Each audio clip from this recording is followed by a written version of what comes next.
pa rin natin si Jamie Borromeo. She's teaching us what it means to be a millennial in this generation. Okay, so I just missed the being a millennial by a couple of years, 2 years actually, right?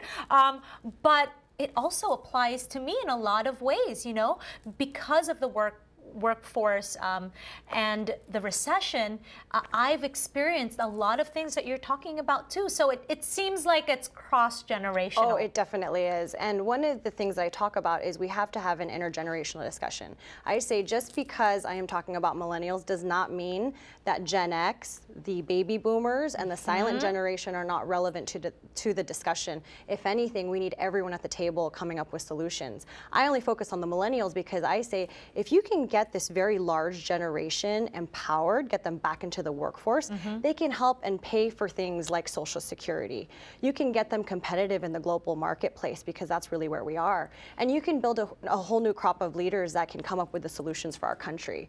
So I say, look, the baby boomers are retiring, they're taking care of their adult children and their parents. This is unsustainable.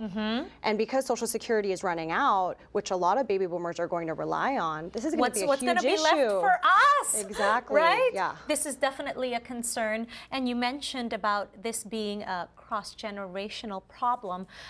Here on Kababayan Today, I talk to a lot of Filipino Americans that are from first 1.5, second generation, and it's really a matter of communicating with each other. There is a generational gap. Absolutely. And the thing is, by 2043, America will have a minority majority. So what I've done is I've started a nonprofit, Generation Drive. We're currently doing a campaign to try and finance Gen Drive to get minority millennials engaged in the conversation because they're going to be the future leaders. Yes. So this becomes an American problem if majority of your Americans don't have access to capital, don't have education, don't have jobs, are not becoming entrepreneurs. So it's important for the Blacks, Latinos, Asians, Filipino Americans to engage in this conversation because we will be the future.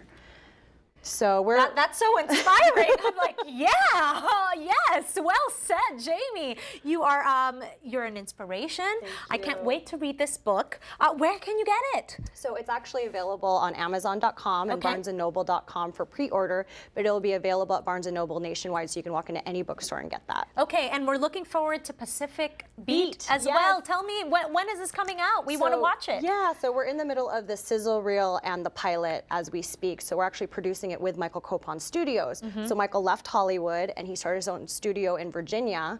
So his whole crew is putting it together. We actually filmed at the Beverly Hilton last week at my first book signing party. Yes, tell us about your Twitter really quickly. Sure, it's just at Jamie Borromeo, JamieBorromeo. Okay, Jamie Borromeo, a Filipina-American woman of substance here on Kababayan Today. Maraming salamat, Jamie. We'll see you all again next time.